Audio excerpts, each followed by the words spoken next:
الرحمن الرحيم الحمد لله رب العالمين والصلاة والسلام على أشرف الأنبياء وسيد المرسلين نبينا محمد وعلى آله وأصحابه أجمعين ومن تبعهم بإحسان إلى يوم الدين أما بعد.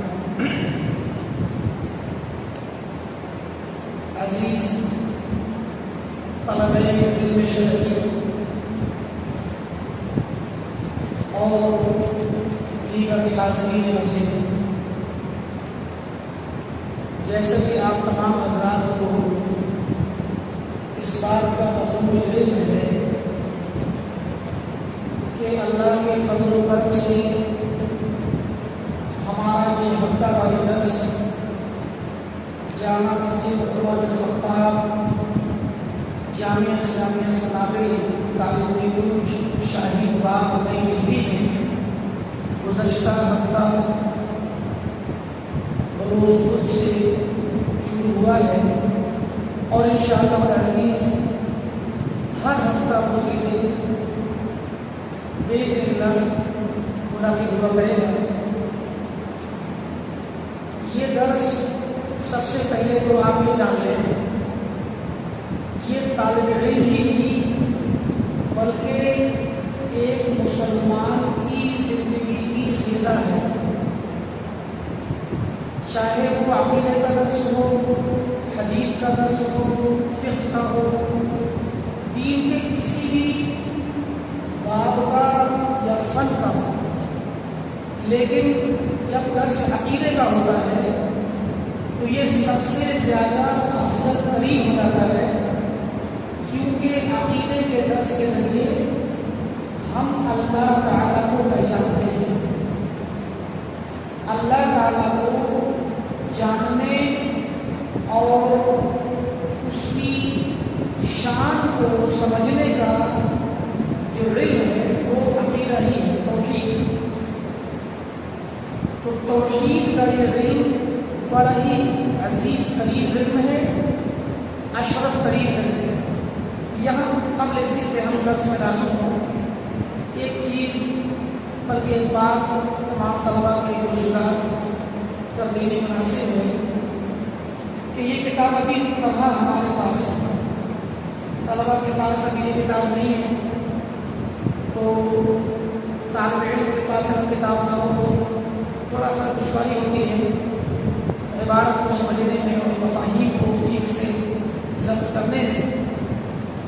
کوشش کی جا رہی ہے کہ ابتدائی کوشش ہوئی ہے کہ آیت عقیدہ تک کچھ نہیں ہو سکا تو کم از کم اس کتاب کی PDF کو ری پرنٹ کرا لیں گے کتاب کی شکل میں انشاءاللہ. اور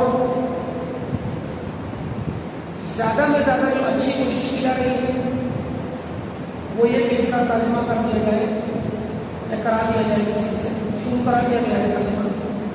تو اگر جلدی پورا ہو جائے تو ترجمے کے ساتھ انشاءاللہ اس کو چھپا دیں گے، تو یہ اس معنی میں آسان ہو جائے گی.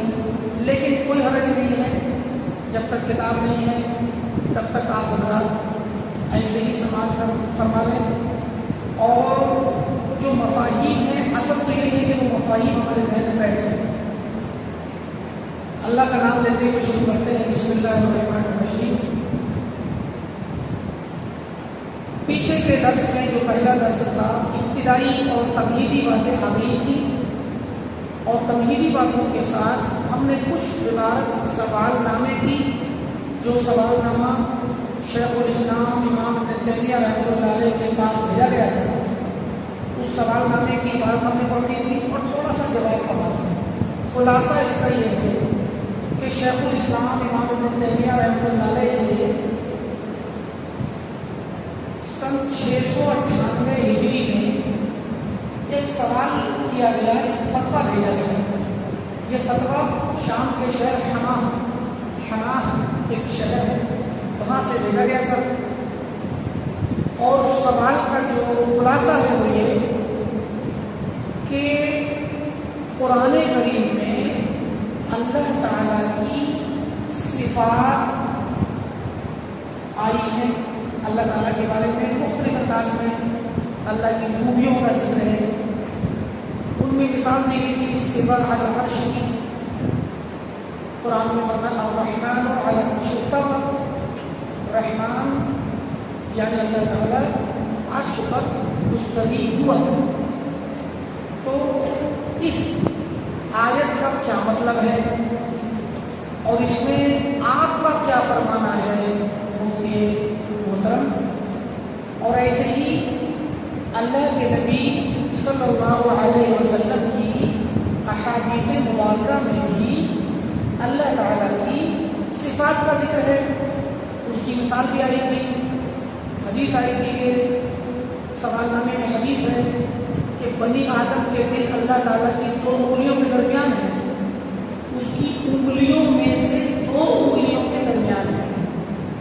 اب یہاں جو اب یہ حدیث ہے ظاہر ہے کہ اس میں اللہ تعالیٰ کے لیے انگلی کا ذکر ہے.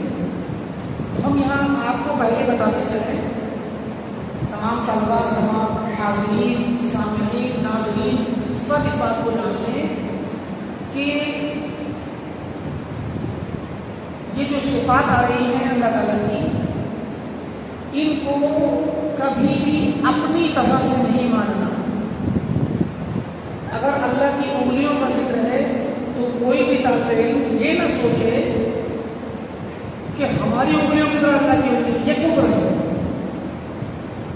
اللہ تعالیٰ کی کسی بھی صفت کو اپنی طرح سے سمجھنا یا جاننا یا یہ کہنا کہ اللہ کا ہاتھ ہماری طرح ہے اللہ کا چہرہ ہماری طرح ہے یہ کفر ہے.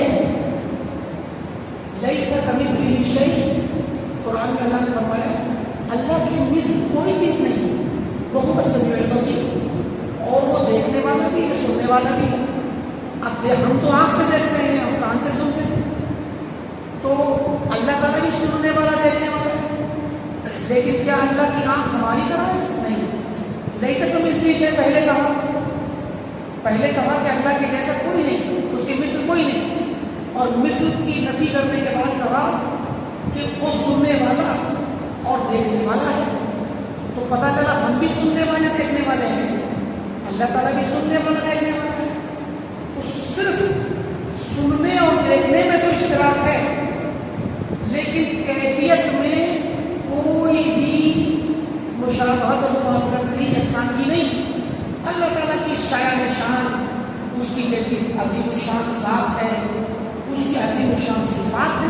وہ کیسے اس کی آنکھ تو ہے قرآن میں آنکھ کا ذکر تو آیا ہے تو وہ آنکھ سے دیکھتا ہے لیکن ہماری طرح کی آنکھ ہو یہ نہیں کہہ سکتے. اس کے ہاتھ ہیں ہماری طرح کے ہاتھ ہو یہ کہنا جائز نہیں. صرف اتنا کہیے کہ اس کے ہاتھ ہو کیونکہ قرآن میں اللہ نے کہا ہے جب یہودیوں نے کہا ید اللہ مغلولہ تو اللہ نے کیا فرمایا غلت ایدیہم ولعنوا بما قالوا کہ ان کے ہاتھ لولے ہوں ٹوٹ جائیں ان پر لعنت ہے جو اللہ تعالیٰ کے ہاتھ کو ٹوٹا ہوا لولا کہتے ہیں. یہودی کہتے تھے کہ اللہ کا ہاتھ نعوذ باللہ ٹوٹا ہوا ہے لولا ہے. تو اللہ کے ایک ہاتھ کو کھاتا ہوں ید اللہ ید مانے ایک ہاتھ ید اللہ مغلول کہ اللہ کا ہاتھ ٹوٹا ہوا ہے. تو اللہ نے پہلے تو ناراضگی کا اظہار کیا اور فرمایا کہ غلت ایدیہم ان کے ہاتھ ٹوٹیں لولے ہو جائیں وَلُعِنُوا بِمَا قَالُوا اور اپنے اس خراب بات کی وجہ سے یہ ملعون ہے. بل یداہ مبسوطتان بلکہ اللہ کے دونوں ہاتھ بڑے کشادہ. یہودیوں نے ایک ہاتھ کو برا کہا تھا اللہ نے دونوں ہاتھ کا تذکرہ کر دیا. پتا چلا کہ اللہ تعالیٰ کے 2 ہاتھ ہیں لیکن ہماری طرح نہیں. اگر آپ ہماری طرح مانیں گے تو یہ کفر ہے مسلمان نہیں رہیں گے. لہذا سیدھے یہ کہیے جیسے کہ اللہ تعالیٰ کی ذات ہماری طرح نہیں ہے. بھائی ہم کھانا کھاتے اللہ تعالیٰ کھانا نہیں کھاتا. ہم سوتے اللہ تعالیٰ نہیں سوتا. تو جیسے ہماری زندگی اللہ کی زندگی الگ الگ ہے اللہ کی زندگی اس کی ذات کے اعتبار سے شایان شان ہے اس کے لائق ہے. تو ایسے ہی اس کی صفات بھی اس کا ہاتھ بھی اسی کی طرح ہے وہ جیسا ہے اسی کے لائق ہے. ہمارے پاس اس کی کوئی مثال و نظیر نہیں ہے نہ وہ انسانوں کی طرح ہے، نہ جنات کی طرح ہے، نہ فرشتوں کی طرح ہے، نہ دیگر مخلوقات کی طرح ہے، بلکہ کسی بھی مخلوق کی طرح اللہ تعالیٰ کا کوئی بھی، اللہ تعالیٰ کی کوئی بھی خوبی اللہ کسی بھی مخلوق کی طرح نہیں. وہ خالق ہے، بقیہ اس کے ماں سے بس مخلوق ہے، تو خالق مخلوق ایسے کیسے ہو جائیں گے؟ لہٰذا یہ بات پہلے ذہن میں رکھتے ہیں. اب سوال جب آیا تھا تو پوچھا گیا کہ بتائیے مفتی محترم کہ آپ کیا فرماتے ہیں اس طرح کی آیات کے بارے میں، اس طرح کی احادیث کے بارے میں جن میں اللہ تعالیٰ کی صفات کا ذکر ہے؟ کیونکہ ان صفتوں سے بعض لوگ تشبیہ سمجھ لیتے ہیں. بعض لوگ سمجھتے ہیں کہ اگر اللہ کا ہاتھ تو ہماری طرح ہوگا، اللہ کی انگلیاں تو ہماری طرح ہوگی، تو اس سے تو کفر ہوگا. زیادہ پھر ہاتھ کا انکار کر دیتے ہیں، پھر انگلیوں کا انکار کر دیتے ہیں.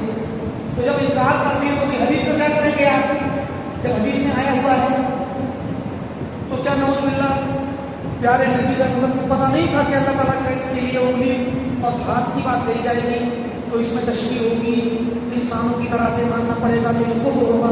تو نعوذ باللہ کہ اللہ کے دین نے کفر بولا ہے. جب حدیث میں پیارے نبی صلی اللہ علیہ وسلم نے اللہ تعالیٰ کے لیے انگلیوں کو ثابت کیا ہے کہ اللہ کی انگلیاں ہیں، اور ان انگلیوں میں سے دو انگلیوں کے بیچ میں جیسے ہماری دو انگلیاں ہوتی ہیں تو ہم مثال دے رہے ہیں، مطلب آپ کو سمجھانے کے لیے اللہ تعالیٰ کی انگلیوں کی مثال نہیں دی جائے، آپ کو سمجھانے کے لیے، قریب کرنے کے لیے کہ اللہ تعالیٰ کی دو انگلیوں کے بیچ میں سارے بنی آدم کے دل ہیں. ابھی آپ کی اگر آپ کی دو انگلیوں کے بیچ میں کوئی چیز ہو، آپ جس جگہ چاہے اس کو گھماتے نہیں، تو اللہ تعالیٰ کی دو انگلیوں کے بیچ میں ساری بنی آدم کے دل ہیں، جس کا دل جدھر چاہتا ہے اللہ تعالیٰ پھیر دیتا ہے.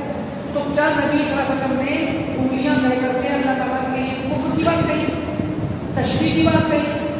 نعوذ باللہ کیا اللہ کے نبی صلی اللہ علیہ وسلم نہیں جانتے تھے کہ کیسے کر کے اللہ تعالیٰ کے بارے میں بتانا ہے؟ یہی بات چل رہی ہے اس میں. تو جب شیخ الاسلام ابن تیمیہ رحمۃ اللہ علیہ سے پوچھا گیا آپ کیا فرماتے ہیں آیات صفات اور احادیث صفات کے بارے میں، فرمایا میں کیا کہوں گا، میں الگ سے کیا کہوں گا، میں وہی بات کہتا ہوں جو اللہ نے کہا، جو اللہ کے رسول نے کہا، جو صحابہ نے کہا، جو تابعین نے کہا، جو ائمہ ہدیٰ نے کہا. وہ ائمہ ہدیٰ اور ہدایت جن کی ہدایت پر، جن کی امامت پر پوری امت کے مسلمانوں کا اجماع ہے. امام ابو حنیفہ، امام شافعی، امام مالک اور امام احمد اور ان کے علاوہ بہت سارے ائمہ ہوتے ہیں، ان سب کی امامت پر پوری دنیا کے مسلمانوں کا اجماع ہے کہ نہیں، اتفاق ہے کہ نہیں؟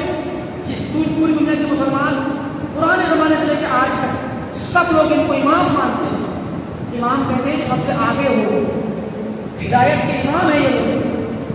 تو کہا کہ میں کیا کہوں گا، بلکہ میں تو وہی کہتا ہوں جو اللہ نے، اس رسول نے، صحابہ نے، تابعین نے، تبع تابعین نے، ائمہ نے جو بات کہی.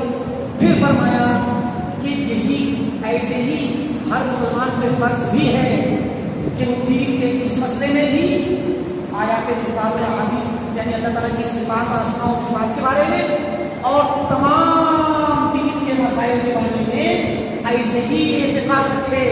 جو اللہ نے کہا ہو اس کو مانے، جو رسول نے کہا ہو اس کو مانے، جو صحابہ نے کہا ہو اس کو مانے، اور صحابہ کی پیروی کرتے ہوئے تابعین نے، تبع تابعین نے، ائمہ نے اس طریقے سے سلسلے وار سارے لوگوں نے جو کہا ہو اس کو مانے. پھر فرماتے ہیں آخر کیوں واجب ہے، کیوں مانے، کیوں مانے بھائی ہر مسلمان اس طرح سے کیوں مانے، عقیدہ کیوں رکھے؟ فرماتے ہیں فَإِنَّ اللَّهَ تَعَالَى بَعَثَ مُحَمَّدًا صلی اللہ علیہ وسلم بِالْهُدَى. کیونکہ ہر انسان جانتا ہے کہ اللہ تعالیٰ نے محمد صلی اللہ علیہ وسلم کو ہدایت دے کے بھیجا. یہ بات تو ہر کوئی جانتا ہے نا. وہ دین الحق، ہدایت اور دین حق دے کر بھیجا کہ نہیں بھیجا؟ اللہ کے نبی ہدایت کو لے کر کے آئے اور حق والا دین لے کر کے آئے. اور اللہ نے کیوں بھیجا آپ کو؟ لِيُخْرِجَ النَّاسَ مِنَ الظُّلُمَاتِ إِلَى النُّورِ، تاکہ آپ لوگوں کو ظلمتوں سے، تاریکیوں سے، کفر کی تاریکیوں سے، شرک کی ظلمتوں سے، بدعتوں اور گناہوں کے اندھیروں سے نکال کر کے اللہ تعالیٰ کے ایمان کہ نور اور روشنی کی طرف نکال کر کے لائیں. بِإِذْنِ رَبِّهِمْ إِلَىٰ صِرَاطِ الْعَزِيزِ الْحَمِيدِ، ان کے رب کی اجازت سے اللہ عزیز حمید کے راستے پر لے کر کے آئیں. یہی تو مقصد تھا اللہ کے نبی کی بعثت کا. ایک تو یہ چیز کہ اللہ کے نبی کو ہدایت دے کر کے اور دین حق دے کر کے بھیجا تاکہ لوگوں کو برائی سے نکال کے ہدایت پہ لائیں اللہ کے حکم سے. وَشَهِدَ لَهُ، اور آپ کے لیے گواہی بھی دی اللہ تعالیٰ نے بِأَنَّهُ بَعَثَهُ دَاعِيًا إِلَيْهِ، کہ اللہ تعالیٰ نے آپ کو اس کی طرف دعوت دے کر دعوت دینے والا بنا کر بھیجا ہے. خود قرآن میں گواہی بھی دی بِإِذْنِهِ وَسِرَاجًا مُنِيرًا، اور اس کی اجازت سے دعوت دینے والے اور سراج منیر بنا کے بھیجا. سراج منیر کسے کہتے ہیں؟ روشن چراغ. اللہ کے نبی کو سراج منیر کہا گیا. جس طریقے سے روشن چراغ یا آسمان میں سورج چمک رہا ہے، ساری چیز دکھ رہی ہے، یہ سراج منیر ہے. تو اسی سے تشبیہ کی گئی اللہ کے نبی کو کہ آپ بھی امت کے لیے سراج منیر ہیں، خورشید مبین ہیں، کہ آپ دنیا کے لوگوں کو ہدایت کا نور دکھلاتے ہیں، روشنی دکھلاتے ہیں.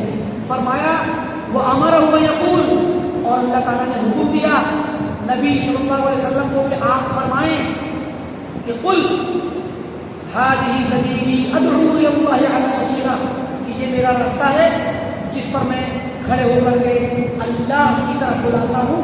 عَلَىٰ بَصِيرَةٍ، پورے علم کے ساتھ، پوری حکمت کے ساتھ، پوری گہرائی اور دانشوری کے ساتھ، بصیرت کے ساتھ میں بلاتا ہوں. انا ومن اتبعنی، میں بھی اسی بصیرت کے ساتھ بلاتا ہوں اور وہ لوگ جو میری پیروی کرتے ہیں صحابہ. تو پتہ چلا کہ اللہ کے نبی صلی اللہ علیہ وسلم جو دعوت دے رہے تھے وہ علم اور بصیرت کے ساتھ تھی نا، اور صحابہ بھی وہی علم سیکھ رہے تھے. اچھا، اب فرماتے ہیں شیخ الاسلام تیمیہ کہ جب ایسی بات ہے کہ اللہ کے نبی ہدایت لے کر آئے، دین حق لے کر کے آئے، اللہ کے حکم سے لوگوں کو ظلمات سے نور کی طرف نکالنے والے بن کر کے آئے، اللہ کی طرف دعوت دینے والے بصیرت کے ساتھ، آپ جب ان صفتوں سے متصف ہیں تو پھر فَمِنَ الْمُحَالِ، تو ناممکن ہے، مستحیل ہے کیا فی العقل والدین، عقل میں بھی یہ بات ناممکن ہے آنا اور دین میں بھی اس بات کا اعتقاد رکھنا ناممکن ہے کیا ان یکون سراج منیر، کہ وہ سراج منیر روشن چراغ جس کو الذی اخرج اللہ بہ الناس من الظلمات الى النور، جس کے ذریعے اللہ تعالیٰ نے لوگوں کو ظلمتوں سے نور کی طرف نکالا. وانزل معه الکتاب بالحق، اور جس کے ساتھ قرآن کریم کو کتاب کو حق دے کر کے نازل کیا. لیحکم بین الناس فیما اختلفوا فیہ، تاکہ لوگوں کے درمیان اختلافی مسائل میں، ان کی اختلافی چیزوں میں فیصلہ کریں. وامر الناس ان يردوا ما تنازعوا فیہ من امر دینہم، اور لوگوں کو حکم دیا کہ دین کے معاملے میں جن مسائل میں اختلاف ہو جائے ان يردوا الى ما بعث به الحکمہ، کہ وہ اللہ تعالیٰ کی دی ہوئی کتاب اور حکمت کی طرف لوٹائیں اور قرآن سے فیصلہ کرائیں اور حکمت یعنی سنت نبوی سے فیصلہ کرائیں. وہو یدعو الی اللہ، اور اللہ کے نبی اللہ کی طرف دعوت دے رہے ہوں، وإلی سبیلہ، اللہ کے راستے کی طرف بلا رہے ہوں، بِإِذْنِهِ عَلَىٰ بَصِیرَةٍ، اس کی اجازت سے پوری بصیرت پر بلا رہے ہوں. بات لمبی کہتے ہیں شیخ الاسلام، بات پوری نہیں ہوئی ابھی، ناممکن والی. مزید دیکھیے وقد اخبر اللہ، اور اللہ تعالیٰ نے یہ بھی خبر دے رکھی ہے بِأَنَّهُ أَكْمَلَ لَهُ وَلِأُمَّتِهِ الدِّينَ، کہ اللہ تعالیٰ نے اللہ کے نبی کے لیے اور آپ کی امت کے لیے دین کو مکمل بھی کر دیا. دین مکمل بھی کر دیا اللہ کے نبی کے لیے، امت کے لیے، تو آپ بھی جانتے ہیں. وَأَتَمَّ عَلَيْهِ نِعْمَتَهُ، اور اپنی نعمت کو مکمل کر دیا. مُحَالٌ مَعَ هَٰذَا، ان تمام حالات کے باوجود ایسی صورت میں مستحیل اور ناممکن ہے.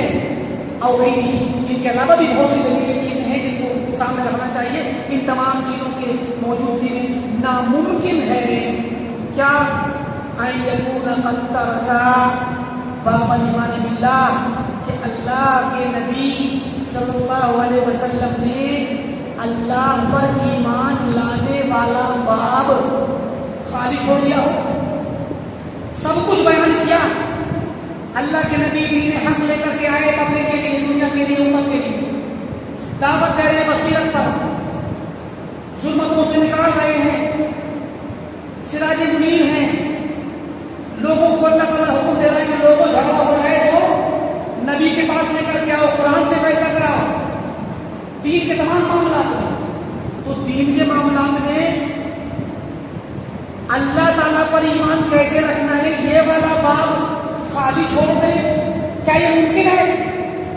ناممکن ہے یہ چیز کہ اللہ پر ایمان کیسے رکھا جائے گا، اللہ تعالیٰ کی صفات کو مانا جائے گا کہ نہیں، یہ والا چیپٹر خالی چھوڑ دیا جائے، کیا یہ ممکن ہے؟ نہیں ممکن۔ اچھا، بلکہ ان یکون قد ترک باب الایمان باللہ والعلم بہ، اللہ پر ایمان کا جو باب ہے، اللہ کے متعلق علم حاصل کرنے کا جو باب ہے، اس کو اللہ کے نبی چھوڑ دیں، ملتبسا خلط مشتبہ، ایک اس کی معلومات مسترب ہے، مشتبہ ہے، صحیح بات پتہ ہی نہ چلے کہ اللہ تعالیٰ کے بارے میں کیا عقیدہ رکھنا ہے، اس بارے میں کوئی بات صحیح پتہ نہ چلے، ساری معلومات گڑبڑ چھوڑ دیں، ایسا ممکن ہے کیا اللہ کے نبی دین کی ساری باتیں بتلائیں اور اللہ کے بارے میں کیا جاننا چاہیے یہ والی بات کلیئر نہ کریں؟ ممکن ہے کیا؟ وَلَمْ يُمَيِّزْ، اور آپ تمیز نہ کریں بَيْنَ مَا يَجِبُ لِلَّهِ مِنَ الْأَسْمَاءِ الْحُسْنَى وَالصِّفَاتِ الْعُلْيَا، کہ اللہ تعالیٰ کے لیے کون سی صفات، کون سے اسماء واجب ہیں، ضروری ہے کہ یہ والے نام اللہ کے ضروری ہیں، یہ والی صفات ضروری ہیں، تو ضروری والی کو الگ کریں، وما یجوز علیہ، اور جو جائز والی ہے وہ الگ کریں، وما یمتنع، اور جو ناممکن و حرام ہے ان کو الگ کریں۔ ان تینوں چیزوں کو الگ کیے بغیر مشتبہ، ملتبس، خلط ملط، گڑبڑ چھوڑ دیں اس بات کو، کیا اللہ کے نبی کے ہاتھ میں ممکن ہے یہ؟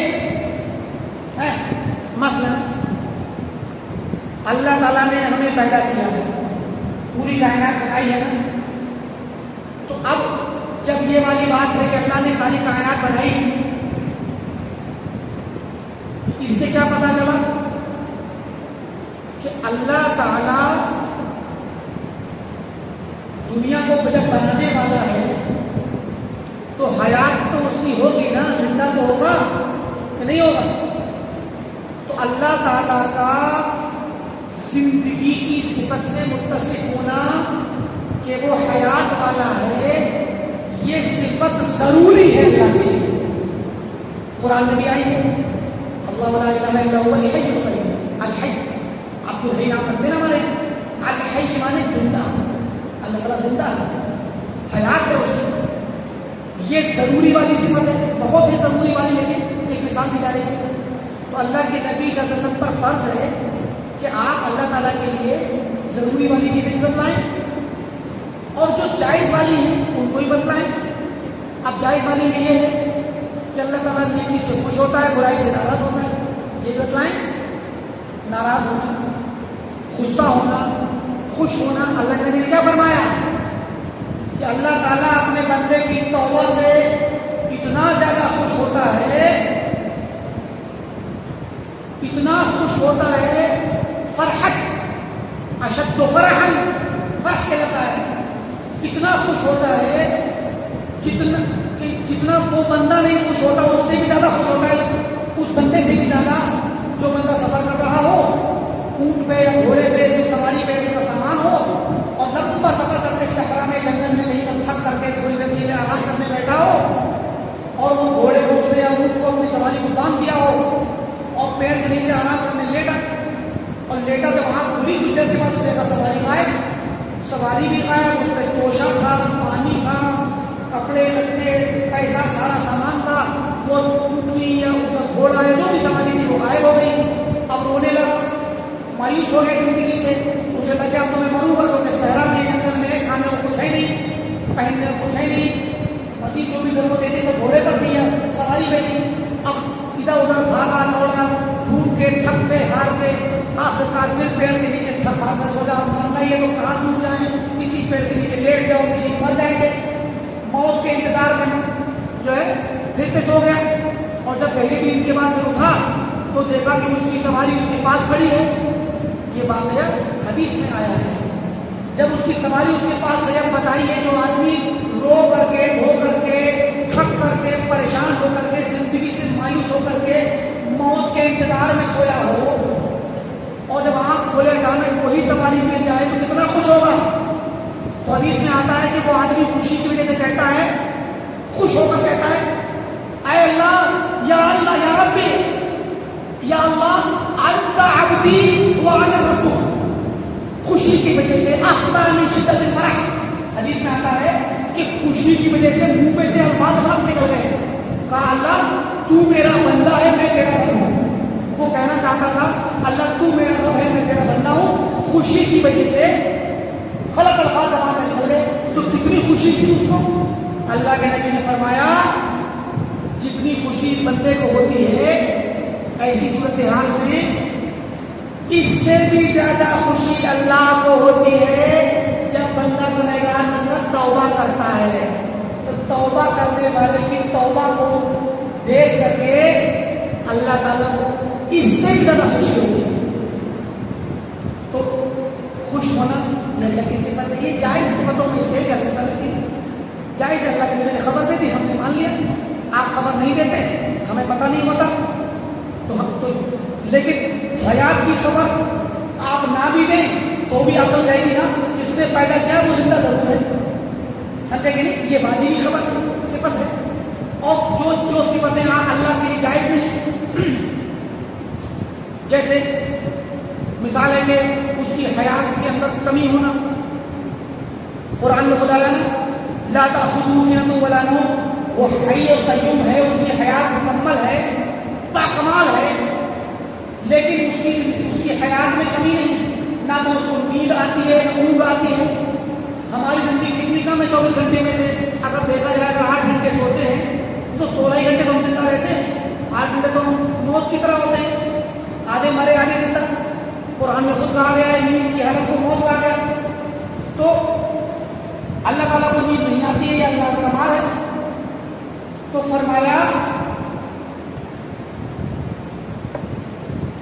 یہ والی صفت نیند آنا اللہ کے لیے حرام ہے، جائز نہیں. تو اللہ کے نبی صلی اللہ علیہ وسلم یہ بتائے بغیر دنیا سے چلے جائیں ایسا ناممکن.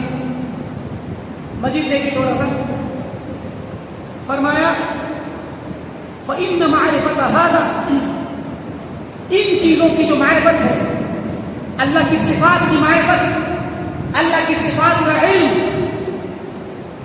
اصل الدین، دین کی بنیاد ہے.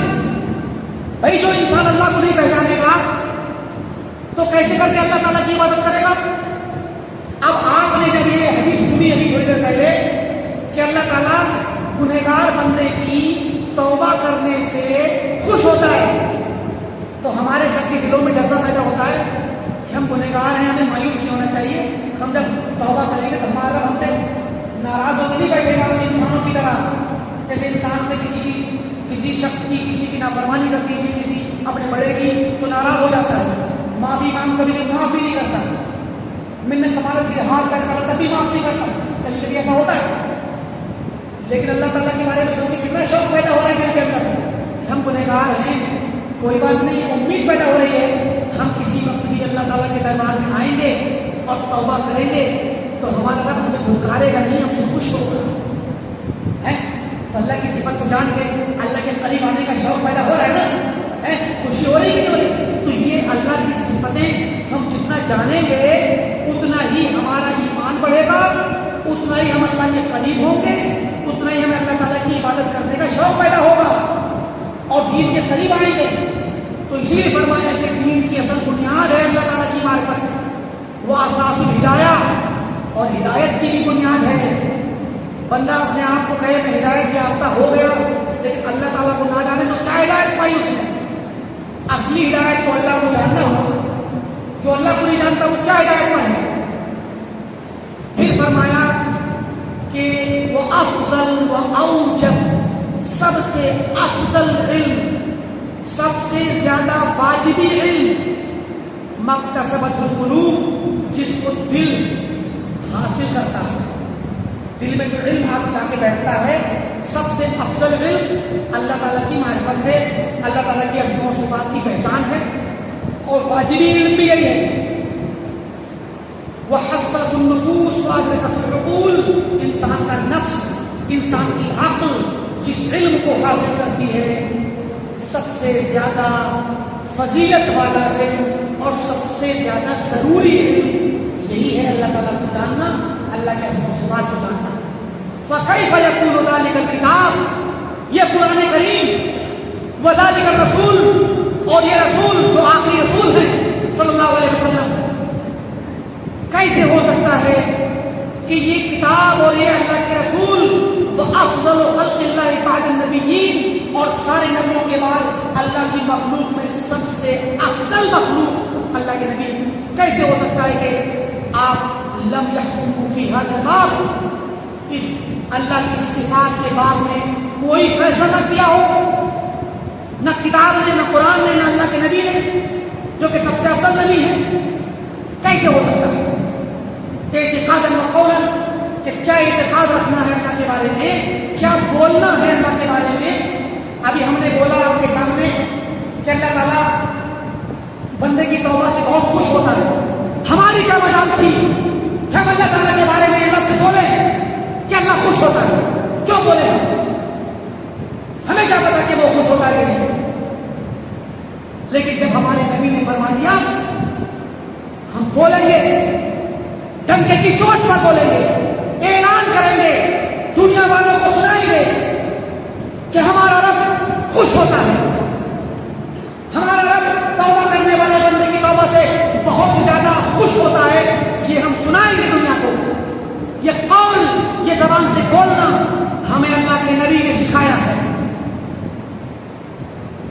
تو سوال کر رہے ہیں تیمیہ کہ کیسے ممکن ہے کہ قرآن کریم جو سب سے آخری کتاب ہے اور اللہ کے نبی محمد عربی صلی اللہ علیہ وسلم جو سب سے آخری رسول اور سب سے افضل نبی ہے، اللہ کی مخلوق میں سب سے زیادہ افضل ترین مخلوق آپ ہیں، نبیوں کے بعد جو افضل مخلوقات ہیں سب سے افضل آپ ہیں. تو قرآن اور اللہ کے نبی اس چیپٹر کو، اس باب کو، اس علم کو، اس فن کو، اللہ کی معرفت کا علم، اللہ کی پہچان کا باب، اس کو تشنا کیسے چھوڑ دیں گے؟ بغیر معلومات یہ کیسے چھوڑ دیں گے؟ یہ سوال بار بار اٹھے گا اور کافی دیر تک اٹھے گا، اور اس کے بعد ابن تیمیہ رحمۃ اللہ علیہ آئیں گے. ہم یہیں پر انشاءاللہ اپنی بات ختم کریں گے. خلاصے کے طور پہ آخری بات بھی کہہ دیں آگے کے متعلق، یہ بات، یہ سوال کہ ناممکن ہے، ناممکن ہے، مزید بھی آئے گا. شیخ الاسلام ابن تیمیہ رحمۃ اللہ علیہ یہ والی بات بار بار دہرا کر کے کیا کہنا چاہتے ہیں؟ آپ تمام حضرات ابھی نوخیز بھی ہیں، جو چھوٹے بچے ہیں، جو بڑے ہیں، وہ اللہ کے فضل سے بہت کچھ علم حاصل کر چکے ہیں قرآن و سنت کا. تو جو لوگ، جو بچے ابھی چھوٹے ہیں، وہ فطرت پر ہیں. جنہوں نے علم حاصل کچھ کر لیا ہے، ان کے پاس بھی فطرت سلیمہ ہے، اور انہوں نے قرآن و حدیث کی نصوص سے کچھ سیکھ لیا ہے اللہ تعالیٰ کی صفات کے بارے میں. اور جو جتنے مسلمان ہیں عمومی، چاہے یہاں ہو مسجد میں یا پورے سماج میں، پوری دنیا میں، عام مسلمان، عام لوگ، وہ بھی اپنی فطرت سے یہی بات جانتے ہیں. ابھی آپ جا کر کے یہ حدیث سنا دی تھی جو ہم نے بھی سنائی، اللہ تعالیٰ کے خوش ہونے والی. دنیا والوں، دنیا کے کسی بھی خطے میں چلے جائیں آپ، عوام الناس کتنے ہی بڑے کسی بھی مسلک کے ماننے والے ہوں، چاہے وہ دیوبند سے تعلق رکھتے ہوں، چاہے وہ بریلی سے تعلق رکھتے ہوں، چاہے وہ ماتریدی ہوں یا اشعری ہوں، دنیا کے کسی بھی خطے میں جائیے، برد صغیر ہو یا عرب ممالک ہو، افریقہ کے ممالک ہو، یورپ کے ممالک ہو، امریکہ اور آسٹریلیا کو نہ ہو، دنیا کے کسی بھی ملک میں جائیے، عوام اس حدیث کو سن کے کوئی نہیں کہے گا مولانا صاحب اللہ تعالیٰ خوش کیسے ہو سکتا ہے، یہ تو ناممکن ہے، یہ تعبیر کوئی نہیں کرے گا. ہر کوئی سننے کے بعد خوش ہوگا، اس کو امید لگے گی کہ میرا رب جب خوش ہوتا ہے تو مجھے اس کے پاس جانا چاہیے. کیوں؟ کیونکہ وہ عوام فکر کے سلیمہ پر ہے. شیخ الاسلام ابن تیمیہ یہ سوال اٹھا کر کہنا چاہتے ہیں کہ یہ جو باب ہے یہ کشنا نہیں چھوڑا گیا ہے. ساری معلومات قرآن میں ہے, ساری معلومات حدیث میں ہے, سب کچھ صحابہ نے کہا ہے, صفات کو ثابت مانا ہے. مگر مشکل یہ ہے کہ جب اسلام کی تاریخ میں بدعتی اور گمراہ فرقے آئے, جہمیہ اور جہمیہ اور معتزلہ, اور ان کے بعد کلابیہ کا فرقہ آیا, عبداللہ بن سعید بن کلاب ابن قطان کا, تو ابن کلاب کا جو ایک منہج آیا اور ان کا جو ایک طریقہ اور اسلوب آیا, جس طریقے سے انہوں نے دین کی شرح کی, اور انہوں نے پھر صفات کا بعض کا اس بات کیا, بعض کی تعبیر کی. اس کے نتیجے میں بعد کے جو فرقے آئے ماتریدی اور اشعری, ماتریدی فرقے ہمارے ہندوستان بر صغیر اور افغانستان, نیپال, افغانستان, ایران اور یہاں تک کہ ترکیہ تک کے علاقے میں یہ ماتریدی لوگ ہیں. ہندوستان کے جو بندی, بریلوی, جماعت اسلامی, تبلیغی, سارے کے سارے یہ تمام کے تمام لوگ اصل میں ماتریدی ہیں. یہ کوئی تہمت نہیں ہے, نہ کوئی الزام ہے. ان کے لیے بھی یہ فخر کی بات ہے, وہ بھی اپنے آپ کو ماتریدی کہنے میں فخر محسوس کرتے ہیں. کوئی شرم کی بات نہیں ہے, نہ ان کے لیے نہ ہمارے لیے, نہ کوئی تہمت ہے. یہ سچائی ہے کہ وہ ماتریدی ہے. اور انڈونیشیا, فلپائن اور چائنا کے اندر کچھ حنفی مسلک کی وجہ سے ماتریدی ہیں, ورنہ جو وہ ممالک جو انڈونیشیا قریب تھائی لینڈ اور ملیشیا وغیرہ, اور اسی طریقے سے افریقہ کے ممالک اور عرب دنیا کے ممالک, عراق, مصر, شام, اور اسی طریقے سے افریقہ کے شمالی افریقہ کے ممالک, ان ملکوں میں اشعری لوگ ہیں. پوری دنیا کے مسلمان یہ اشعری اور ماتریدی سمجھ لیجیے 100 میں سے 97 اور 98% مسلمان یہی ہیں. آپ اہل حدیث اور سلفی 2-3% ہوں گے, بہت ہوں گے. تو یہ لوگ اپنے مدارس میں جو کتابیں پڑھاتے ہیں, شرع عقائد نسبی, ہم نے بتایا تھا آپ کو, ماتریدیہ صرف 8 صفات کو مانتے ہیں. 8 صفات قرآن میں, حدیث میں بے شمار صفات آئی. یہ خوش ہونا جو ابھی آپ کو بتایا کہ اللہ تعالیٰ خوش ہوتا ہے, ماتریدی اور دیوبندی نہیں مانتے, بریلوی نہیں مانتے اس بات کو, تعبیر کرتے ہیں اس کی, خوش ہونے کی تعبیر کرتے ہیں کہ ثواب دینے کا ارادہ کرتا ہے. تو اب یہی بات لے کر ابن تیمیہ چل رہے ہیں کہ بھئی اگر یہی بات ہے تو اللہ کے نبی صلی اللہ علیہ وسلم نے وہ کیوں نہیں کہا جو آپ کہہ رہے ہیں, خوش ہونے کی بات کیوں نہیں, سیدھے کہتے ہیں اللہ تعالیٰ ارادہ کرتا ہے ثواب دینے کا. جو تعبیر آپ کر رہے ہیں کہ یہ اللہ کے نبی کو پتہ نہیں, یہاں سے سوال اٹھائیں گے اور اس پر ایک بڑی ہی بہترین بحث آئے گی آگے کے درس میں, کہ ان لوگوں نے کہا ہے کہ ہم جو بعد والے لوگ ہیں, طریقۃ السلف اسلم وہ طریقۃ الخلف اعلم و احکم, کہ سلف کا جو طریقہ تھا صحابہ کا, اللہ کے نبی کا, وہ بڑا سلامتی والا تھا. انہوں نے تو تعبیر کے بعد میں گھسنے کی ضرورت محسوس نہیں کی, کیونکہ وہ اللہ تعالیٰ کی صفات میں گھستے ہی نہیں تھے. وہ تو لفظ پڑھتے تھے, گزر جاتے تھے, نیمی کے بارے میں بحث نہیں کرتے تھے. اور بعد کے جو خلف ہیں ماتریدی اور اشعری علماء, ان کے بڑے بڑے امام, یہ ان کا طریقہ اعلم ہے, زیادہ علم والا ہے, اور احکم ہے, زیادہ حکمت والا اور مضبوط ہے. اس مقولے پر ابن تیمیہ رحمۃ اللہ علیہ اچھی طریقے سے گرفت کریں گے اور علمی دلیلوں سے ثابت کریں گے کہ یہ ایک تہمت ہے, ایک بہتان ہے, اور صحابہ اور سلف کی گستاخی ہے, اللہ کے نبی کی گستاخی ہے, قرآن کریم پر تہمت ہے, اللہ کے نبی پر تہمت ہے. یہ جملہ جو عقائد کی کتابوں میں پڑھاتے وقت طلباء اور مشائخ بڑا خوش ہوتے ہیں, بہت خوشی مناتے ہیں اس جملے کو پڑھ کر کے. طریقۃ السلف اسلم, سلف کا طریقہ پڑھا, سلامتی والا ہے, ان کو کوئی ٹینشن نہیں تھی گمراہی ہونے کی. انہوں نے قرآن پڑھا, الرحمن اور العرش استوى پڑھا, پڑھ کے چلے گئے. استوا کا میننگ نہیں جانتے تھے, تفویض کرتے تھے, کہ اللہ تعالیٰ جانے اس زمین میں، ہم نہیں جانتے، مگر بعد کے جو خلف ہیں، بعد کے جو علماء ہیں، ماتریدی اور اشعری علماء، یہ جانتے ہیں اس زمین کیا ہے، استوا کا معنی استولا ہے۔ تو ہم انشاءاللہ بتائیں گے، بات لمبی نہیں کرنا چاہتے، اسی مختصر سی گفتگو پر اور وضاحت پر اکتفا کرتے ہیں اور اللہ رب العالمین سے دعا کرتے ہیں کہ اللہ تعالیٰ ہم تمام کو، حاضرین مسجد ہوں یا ناظرین ہوں اور دنیا کے تمام مسلمانوں کو سلف کے طریقے پہ چلنے کی توفیق دے، قرآن و سنت کو سیکھنے، سمجھنے اور ان پر عمل کرنے کی توفیق دے، اور منہج سلف کو اپنی زندگی میں نافذ کرنے کی توفیق دے، باتیں کو سیکھنے، جاننے، اس کو رد کرنے، اس کو چھوڑنے اور اس کا ابطال کرنے کی توفیق دے۔ جب تک دنیا میں رہیں توحید خالص پر رہیں، جب تک ہمارا خاتمہ ہو تو کلمہ شہادت پر ہو۔ وآخر دعوانا الحمد للہ رب العالمین، والسلام علیکم ورحمۃ اللہ